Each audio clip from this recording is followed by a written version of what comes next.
Hai, jumpa lagi dengan kami, Marliana Junaidi dan Made Gita Nadia. Kami mahasiswi dari program Doktor Ilmu Manajemen FEB Universitas Airlangga, Surabaya. Gitu. Kali ini dalam serial pembelajaran ilmu manajemen, kita akan belajar tentang membahas bareng gitu ya, tentang ilmu filsafat manajemen. Dan kali ini kita akan membahas topik tentang on the nature of theory. Tuh. Nah, oke, kita mulai saja. Yang pertama adalah sebetulnya bagaimana sih kok teori itu bisa masuk ke dalam ilmu begitu ya, atau sains begitu ya. Nah, kita harus tahu dulu sih, ilmu pengetahuan itu kan suatu usaha untuk memperoleh pengetahuan yang teratur tentang fenomena alam gitu ya, melalui dari pengamatan yang terkontrol dan diinterpretasikan secara teoritis begitu. Nah, kalau kita mau ideal nih, kalau kita mau ideal tentang ilmu pengetahuan ini, itu ada beberapa syarat gitu ya. Di sini ada 5 yang dinyatakan oleh Berelsen dan Steiner tahun 1964 begitu, bahwa yang pertama definisi-definisi yang ada di ilmu pengetahuan itu harus tepat. Yang kedua, pengumpulan datanya bersifat objektif. Yang ketiga, temuan-temuannya dapat direplikasi. Yang keempat, pendekatannya sistematis dan kumulatif. Dan yang kelima, itu tujuannya adalah untuk memahami dan memprediksi dalam arena terapan dan untuk kontrol begitu ya. Nah, karena ilmu pengetahuan ini harus ideal dan hasilnya nanti itu sebetulnya untuk yang namanya pemahaman dan prediksi kalau menurut Dubin tahun 1978. Tetapi ini kan nggak cuman hanya untuk memahami dan memprediksi begitu ya. Karena ketika dia berinteraksi dengan ilmu perilaku organisasional, itu maka tujuannya jadi bertambah. Bagaimana untuk mempengaruhi dan mengelola masa depan begitu ya. Kenapa ini dilakukan? Karena sebetulnya dari perusahaan itu pengen mengontrol masa depan mereka itu seperti apa. Nah, lebih lanjutnya lagi, kita bisa melihat bagaimana evolusi dari metode ilmiah. Karena untuk mencapai sebuah teori itu ada metode yang harus kita lakukan, begitu ya. Nah, metode ini ada perkembangannya ada 3, begitu ya.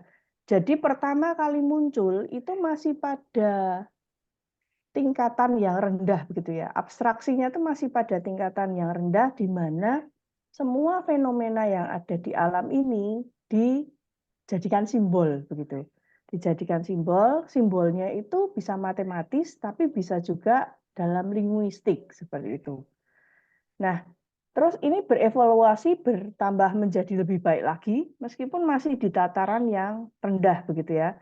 Bahwa tidak cuma simbol, tapi simbol ini dikelompokkan, simbol ini diurutkan, terus simbol ini juga mencoba ini ya menghubungkan kejadian-kejadian. Di level ini itu yang disebut dengan deskripsi. Jadi simbol tadi dijelaskan gitu ya, digambarkan begitu ya. Untuk menjawab apa begitu ya. Jadi simbol ini tuh apa begitu. Nah, kemudian berlanjut lagi pada tahapan evolusi yang lebih tinggi di mana yang disebut dengan eksplanasi begitu ya. Jadi simbol tadi tidak cuma dikelompokkan, tidak cuma diurutkan, tetapi juga diberi makna begitu ya. Jadi di balik peristiwa-peristiwa yang terjadi, simbol-simbol ini tuh artinya apa? Sehingga muncullah yang dinamakan dengan proses atau peristiwa sebab akibat. Dan penjelasan ini lebih logis begitu dibandingkan yang sebelumnya hanya deskripsi dan simbol saja seperti itu. Nah, selanjutnya karena sudah sampai penjelasan nih. Karena sudah sampai penjelasan, maka kita bisa menciptakan sebuah teori begitu ya, karena sudah dijelaskan. Nah, tetapi ada beberapa hal yang perlu kita perhatikan. Jadi penciptaan teori ini sendiri itu harus tercipta dengan pola konstruksi yang logis gitu ya. Ada penjelasan logis. Terus yang kedua, ada fakta dari fenomena. Dari fenomena itu ada fakta yang kita bisa temukan. Lalu kita bisa melakukan juga generalisasi dari teori ilmiah ini begitu ya. Tapi ada batasannya. Batasannya seperti apa nanti akan dijelaskan pada proses berikutnya seperti itu. Nah, yang berikutnya adalah menentukan hubungan antar faktor atau antar variabel nantinya ya, seperti itu. Nah, semua proses ini harapannya itu adalah ketika teori tercipta, begitu ya, teori ilmiah ini tercipta, maka kita bisa menjawab yang pertanyaan-pertanyaan bagaimana, kapan, dan juga mengapa. Nah, terus teorinya udah ketemu kan, kayak gitu ya. Teorinya sudah diciptakan, maka terus gimana nih cara kerjanya teori ini ya? Nah, cara kerja teori ini itu ada pada gambar berikut, di mana ini ada kumpulan nih.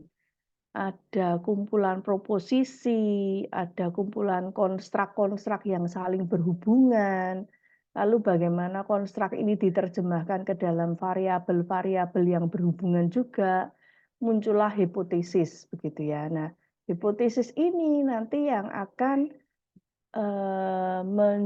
menjadikan muncul sebuah teori ya, seperti itu.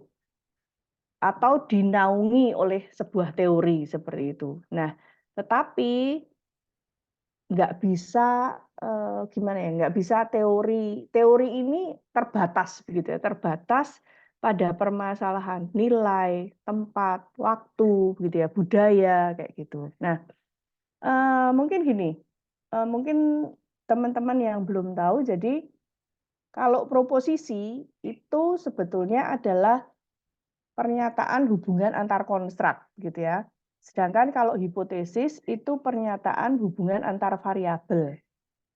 Nah, konstrak sendiri apa?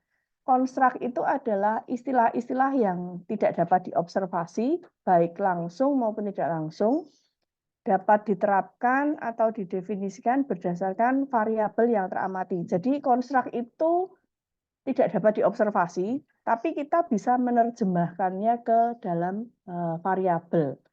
Nah, variabel itu jadi tugasnya adalah mempermudah kita memahami fenomena begitu ya. Dari konstruk tadi terus itu dipermudah dalam bentuk variabel yang bisa diamati. Nah, terus tadi kan ini ya kita membatasi bahwa teori itu sebetulnya kan hanya bisa berlaku pada nilai tertentu, tempat tertentu, waktu tertentu, begitu ya. Nah, ini sebetulnya lebih untuk menjelaskan teori itu sendiri, begitu ya. Apalagi kalau di teori perilaku organisasional, itu konstruk itu seringkali ambigu, begitu ya. Munculnya tuh ambigu, begitu ya. Karena kita kalau ilmu perilaku itu kan lebih tidak eksak, tidak pasti begitu ya, sehingga memunculkan banyak ambigu seperti itu. Nah, ini menjadi hal yang menarik di satu sisi karena ambiguitas ini begitu ya. Jadi ada ruang untuk kita berdiskusi begitu. Tetapi di sisi lain ini menjadi pertentangan begitu ya, pertentangan di teorinya perilaku organisasional. Nah, kalau pertentangan ini sering terjadi, maka ini bukan bukan hal yang baik, ya, bukan dianggap sebagai teori yang baik. Maka harapannya adalah dengan proses penelitian melalui variabel dan pengujian hipotesis, maka kita dapat menjelaskan teori itu juga jauh lebih baik, begitu ya. Jadi yang kita lakukan di penelitian itu sebetulnya bagian dari usaha kita untuk menyangkal atau mengkonfirmasi hipotesis ya. Jadi bukan proposisi. Kita nggak menyangkal atau mengkonfirmasi proposisi, tapi lebih pada permasalahan hipotesis seperti itu. Lalu tadi kan karena perilaku organisasional itu teorinya itu kan seringkali muncul ambigu begitu ya.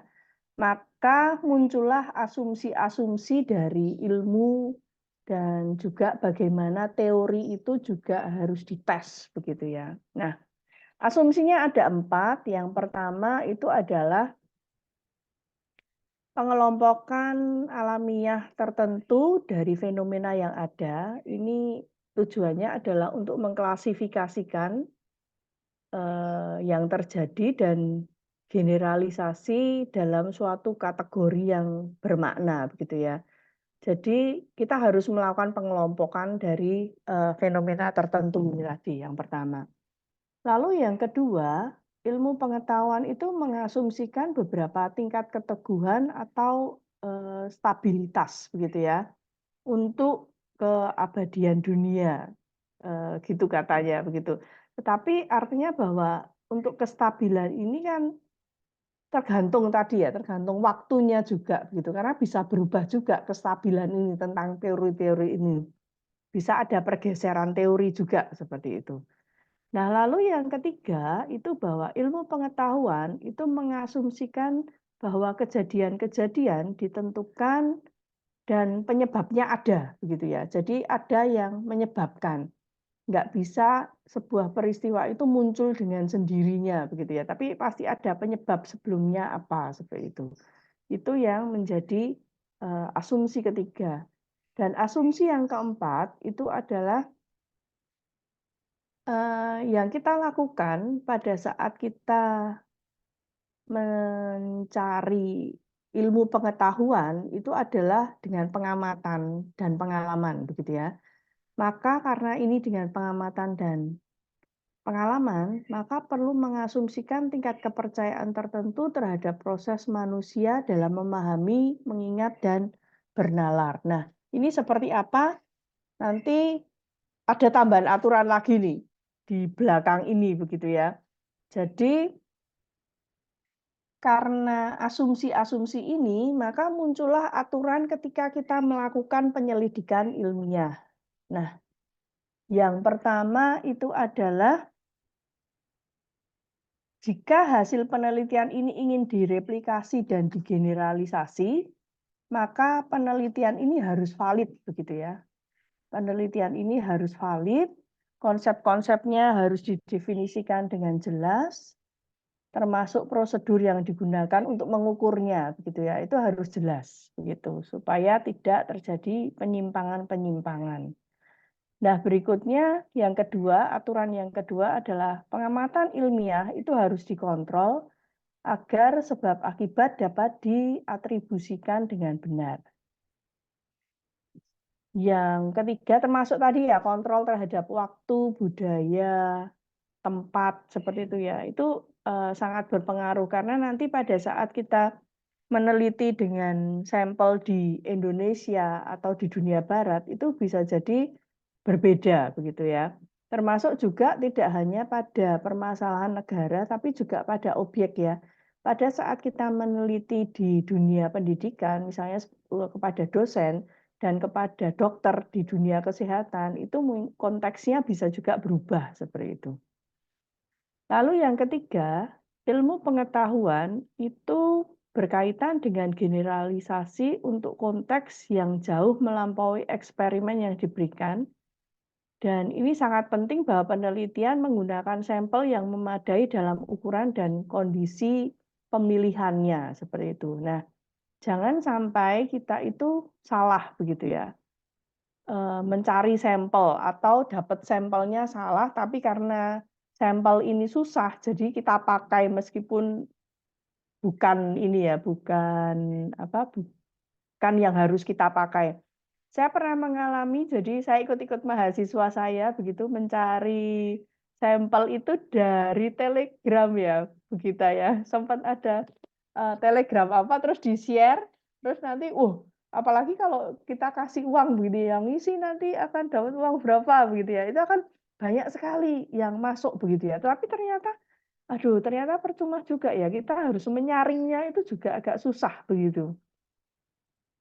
Tapi beberapa teman juga ada yang melakukan dengan menggunakan survei ya, tenaga surveyor begitu. Jadi kayak ada kantor khusus yang bisa membantu kita begitu ya untuk mencari responden-responden ini untuk sampelnya ini. Jadi mesti hati-hati begitu ya karena nanti bisa menentukan validitasnya juga. Termasuk juga untuk pengukuran itu hati-hati juga karena kadang-kadang kalau pakai statistik itu kan indikator apapun yang kita masukkan dia akan mengeluarkan validitasnya. Tapi apakah benar bahwa itu mengukur variabel yang kita ukur itu mesti hati-hati. Makanya kalau dalam validitas itu kita kenal dengan adanya face validity begitu. Bagaimana orang yang sudah ahli itu yang akan menilai juga bahwa pengukuran ini benar atau tidak seperti itu. Nah, aturan yang keempat itu adalah ilmu pengetahuan mengharuskan proposisi, hipotesis, dan teori-teorinya dinyatakan dalam istilah-istilah yang dapat diuji secara empiris begitu ya. Jadi kita juga hati-hati. Nah, ini karena berkaitan dengan nanti bagaimana pembentukan teori itu. Teori itu dibangun dengan cara seperti apa. Jadi teori itu bisa dibentuk dengan dua cara, yaitu deduktif dan induktif ya.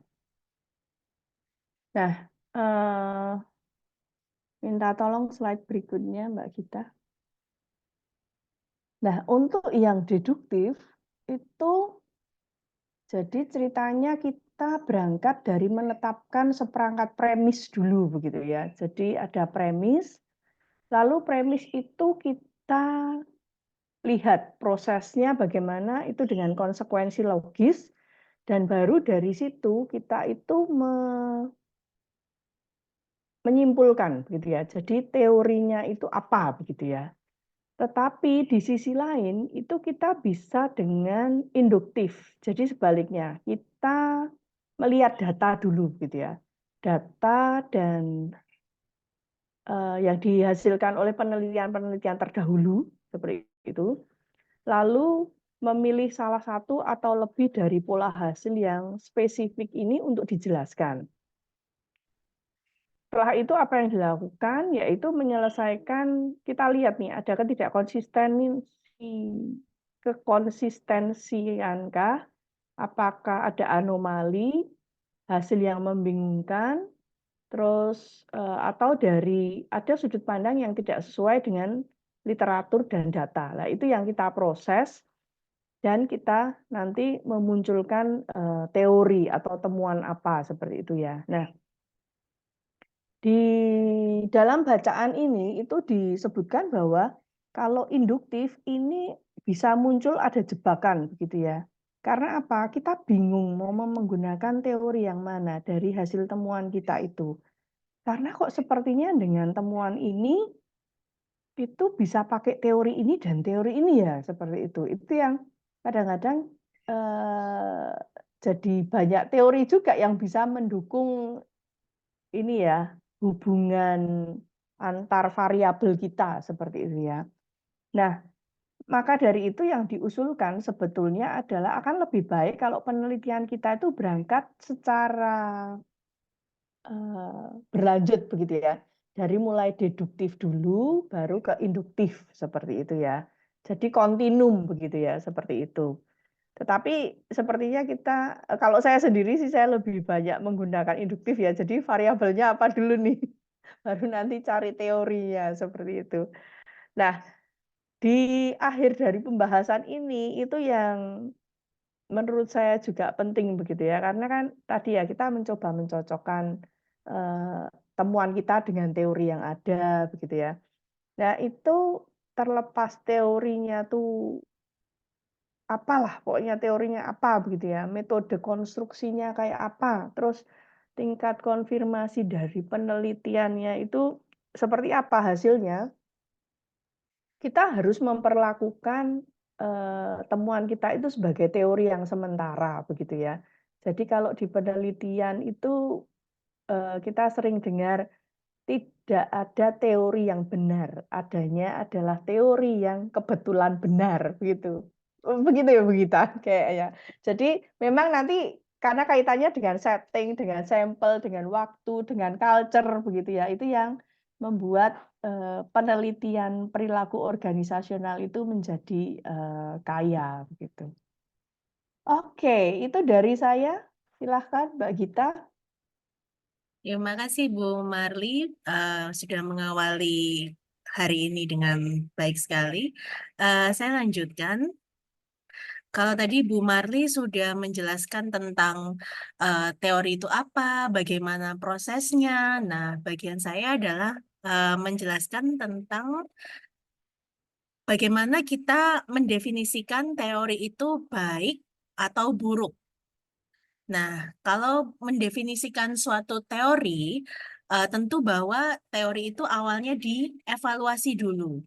Supaya apa? Bisa mengikuti perkembangan pengetahuan. Seperti yang disampaikan Bu Marli sebelumnya, bahwa teori itu kebetulan benar pada konteks tertentu, pada saat tertentu, pada sampel tertentu. Sementara pengetahuan, teknologi, kehidupan selalu berkembang. Maka teori yang baik adalah teori yang bisa mengikuti perkembangan pengetahuan. Sesuai dari Journal of Applied Psychology dari Klein dan Zedek tahun 2004, ada 7 kriteria bagaimana teori itu dinyatakan baik. Yang pertama adalah memiliki kontribusi terhadap ilmu pengetahuan. Jadi bahwa teori ini bisa membantu pemahaman, mengizinkan prediksi, dan memfasilitasi pengaruh seperti yang tadi disampaikan Bu Marli tentang manfaat dari teori untuk pemahaman dan prediksi. Jadi kontribusinya berupa membantu pemahaman serta prediksi dari variabel atau peristiwa yang diteliti. Yang kedua adalah penggambaran domain teori yang jelas. Jadi seperti tadi bahwa teori itu kebetulan benar tergantung batasannya, asumsinya, dan spesifikasi dari teori. Misalnya, kalau Bu Marli mungkin dari eh, konsentrasi sumber daya manusia, kalau saya dari keuangan, misalnya adalah tentang teori yang sangat populer yaitu Modigliani-Miller tentang struktur modal dan nilai perusahaan. Itu tentu ada batasannya, ada asumsi dari teori Modigliani-Miller yang mungkin memang tidak berlaku di dunia nyata seperti bebas pajak, bahwa semua perusahaan bebas menentukan tingkat struktur modalnya, tidak ada pajak pribadi, tidak ada pajak perusahaan. Nah, batasan itu yang membantu menentukan domain teori, bagaimana teori ini akan berlaku pada frictionless capital market misalnya. Jadi pasar modal yang informasinya sempurna tanpa friksi misalnya. Lalu juga bagaimana teori itu akan mengarahkan riset pada hal yang penting. Jadi berhubungan dengan poin yang pertama, apa yang mau diteliti, hal penting yang mau dicari penjelasannya, dan itu adalah bentuk kontribusinya. Supaya kita tahu bahwa, oh hal ini yang penting untuk diteliti pada riset-riset berikutnya. Supaya apa? Supaya peneliti tidak membuang waktu. Kalau teori yang ditemukan landasan teori yang digunakan ternyata salah atau tidak kuat, maka ya buang-buang waktu kan sudah melakukan penelitian sampai selesai misalnya.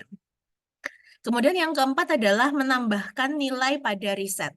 Jadi value added dari sebuah riset itu adalah teori ini bisa diaplikasikan tidak pada negara ini, pada waktu ini misalnya. Khususnya misalnya pada skripsi tingkat S1 ya, tentang replikasi biasanya. Jadi dari jurnal di negara maju, direplikasi di Indonesia, hasilnya bagaimana. Nah, itu adalah value added-nya. Bagaimana teori ini bisa menjelaskan pada berbagai situasi. Tentu itu juga supaya memiliki konsekuensi praktikal, jadi membantu manajemen untuk menentukan langkah berikutnya bagi regulator, bagi pemerintah, konsekuensinya itu apa, serta memperkuat penjelasan hasil. Makanya selalu diminta saran pada akhir penelitian, practical suggestion misalnya pada akhir dari sebuah paper. Syarat yang kelima adalah bahwa teori ini siap diuji. Seperti tadi, tahapan pembentukan teori, teori ini harus selalu siap untuk diuji. Bahwa saat teori diformulasikan dengan baik, tidak akan banyak riset yang berusaha mempertentangkan atau mengkonfirmasi. Karena apa? Ya sudah kuat teorinya, tidak perlu ditentang atau dikonfirmasi lebih lanjut lagi. Bahwa teori ini konsisten secara logis dan dengan fakta lainnya. Bahwa teori ini tidak ada inkonsistensi. Teori ini jika diterapkan pada berbagai negara, pada berbagai sampel, pada berbagai perusahaan, akan hasilnya konstan. Bahwa ini adalah bagian dari pengetahuan saintifik secara keseluruhan. Jadi tidak ada pengecualian di A, pengecualian di B. Itu akan menurunkan kekuatan dari suatu teori. Dan mungkin ini justru yang paling rumit ya, bahwa teori terbaik adalah yang paling sederhana. Bahwa teori itu sebenarnya nggak harus daki-daki, apa ya bahasa Indonesianya, mohon maaf, nggak harus tinggi-tinggi banget, tapi justru teori terbaik itu yang bisa menjelaskan dengan paling sederhana. Semakin sedikit variabel yang digunakan, penjelasan yang semakin simple, itu adalah yang terbaik. Contohnya mungkin tadi Bu Marli memberikan contoh tentang perilaku organisasi, teori organisasi. Kalau di keuangan, teori yang sudah terbukti bertahan sejak tahun 70-an, tahun 60-an, misalnya teori Modigliani-Miller atau Jensen-Macklin. Nah, kenapa sih teori itu harus ditentukan baik atau buruk, harus dievaluasi? Karena ada implikasinya. Saat teori itu tidak memenuhi satu saja dari 7 kriteria tadi, maka dia akan dinyatakan sebagai teori yang buruk atau teori yang tidak kuat. Kenapa akan menjadi teori yang buruk? Karena punya konsekuensi negatif untuk ilmu pengetahuan. Akan menimbulkan konflik antar para peneliti. Kalau misalnya kembali ke contoh lain, misalnya ada suatu teori yang bilang, oh bahwa hutang itu buruk. Lalu dibaca sama semua manajer perusahaan, dibaca sama perusahaan perbankan, dibaca sama Bu Sri Mulyani misalnya, loh hutang itu buruk kok bisa, kenapa? Itu akan menimbulkan konflik jika teori itu tidak ada dasarnya. Sudah ada beberapa teori, contohnya yang dinyatakan hoax, bahkan sampai harus ditarik kembali jurnalnya karena dibuktikan itu tidak benar. Misalnya ada penelitian tahun berapa ya, tahun 70-an bahwa zat tertentu itu bisa menyebabkan autis pada anak. Ternyata itu benar, padahal dokter-dokter, orang-orang sudah menghindari penggunaan, mohon maaf saya lupa zat apa, tapi ternyata sampelnya itu salah, penelitiannya salah. Nah, bayangkan konflik yang begitu besar bisa timbul dari teori yang dibuat secara tidak benar. Teori yang buruk akan menghambat kemajuan ilmu. Ilmu justru akan mandek, tidak jalan kemana-mana. Padahal dunia semakin maju, ilmu juga harus semakin maju. Ilmu menjadi tidak relevan. Dan posisi ilmuwan tentu akan semakin tidak dipercaya oleh masyarakat. Ini hal yang sangat buruk. Sedangkan teori yang baik dalam prakteknya memiliki konsekuensi praktikal yang baik juga bisa diterapkan pada perusahaan, pada pemerintahan misalnya, supaya membantu manajemen membuat prediksi dengan bantuan data di masa lalu. Tapi ada satu hal unik di acuan yang kami baca, pertanyaan yang bisa timbul. Lebih penting mana? Teori yang menemukan kebenaran atau kebaruan, atau memprovokatif, jadi sesuatu yang beda, saking bedanya sangat provokatif, atau unik. Jadi ada kecenderungan bahwa peneliti mencari teori yang pokoknya baru, pokoknya menimbulkan gonjang-ganjing, teori yang unik, padahal itu bukan kebenaran. Tentu kita sebagai peneliti yang sesungguhnya, kita tahu bahwa jawaban yang benar adalah tentu yang menimbulkan kebenaran. Jangan sampai teori yang digunakan itu hanya sekedar mengejar kebaruan, mengejar keunikan tanpa esensi utamanya, yaitu bisa menjelaskan hubungan antar variabel, bisa membantu menjelaskan fenomena yang terjadi di dunia. Ada kutipan yang menarik dari Meckler dan Bailey bahwa tentang teori yang terbentuk secara sosial itu tidak berarti teorinya tidak kompatibel dengan kebenaran dan objektivitas, serta dengan tujuan dan metode saintifik. Ini terkait beberapa ini ya pandangan bahwa oh teori di bidang sosial itu tidak dalam tanda kutip tidak diuji, dalam tanda kutip tidak melalui uji lab atau tikus percobaan atau apa, bahwa justru teori yang terbentuk secara sosial itu sama kok kompatibelnya, sama benarnya, sama objektifnya dengan tujuan dan metode saintifik. Itu mengenai evaluasi dan implikasi teori yang baik. Nah, bahwa harapannya kenapa sekali lagi teori ini harus benar, supaya bisa melakukan pengambilan keputusan yang berdasarkan sains. Pengambilan keputusan yang dilakukan dengan mempertimbangkan metode ilmiah itu kemungkinan benar dan aplikatifnya tentu akan lebih besar daripada pengambilan keputusan yang asal-asalan. Tapi pengambilan keputusan juga harus mengikuti prinsip konservatif. Jadi cari yang dampaknya paling minimalis, yang paling tidak merugikan masyarakat sekitar misalnya. Pengambilan keputusan harus berhati-hati dan tetap skeptis. Jadi selalu mempertanyakan benar nggak ya, ini sudah benar nggak ya, dievaluasi berkali-kali. Jangan sampai bergantung pada firasat atau bias. Menurut saya belok ke kiri Ya, kalau di jalan bisa belok ke kiri, tapi di penelitian kan nggak bisa seperti itu. Tapi kita harus menggunakan teori yang kuat dan riset yang terkontrol sebagai acuan kita. Bahwa ini juga hal yang penting nih, kita sebagai dosen ya, saya dan Bu Marli tentunya kalau ditanya mahasiswa di kelas, lebih baik kita akan jujur menjawab, mohon maaf, Dek, Mas, Mbak, saya enggak tahu. Saya akan cari tahu, minggu depan kita bahas ya. Lebih baik jujur jika tidak tahu. Jangan merasa, dosen harus tahu, harus bisa menjawab. Enggak ya, karena kesempurnaan hanya milik Tuhan. Lebih baik jawaban yang sangat bernilai jika peneliti sudah bilang, mohon maaf saya tidak tahu. Karena peneliti yang baik justru akan bersemangat untuk meriset, mencari tahu lebih lanjut lagi. Itulah tugas kita sebagai peneliti, sebagai dosen, sebagai akademisi untuk selalu bersemangat mencari penjelasan dan teori yang aplikatif di dunia nyata.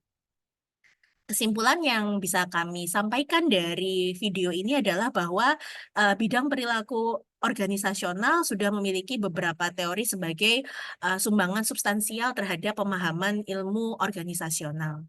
Tapi teori-teori yang ada tentu masih bisa berkembang lagi. Ada kebaruan, ada update, namun harus selalu dievaluasi sesuai dan dijadikan pedoman dalam semua riset. Ini adalah referensi yang kami pakai serta acuan utama on the nature of teori sesuai acuan dari TM8 mata kuliah Filsafat Ilmu Manajemen. Sekian dari kami berdua. Terima kasih, semoga bermanfaat.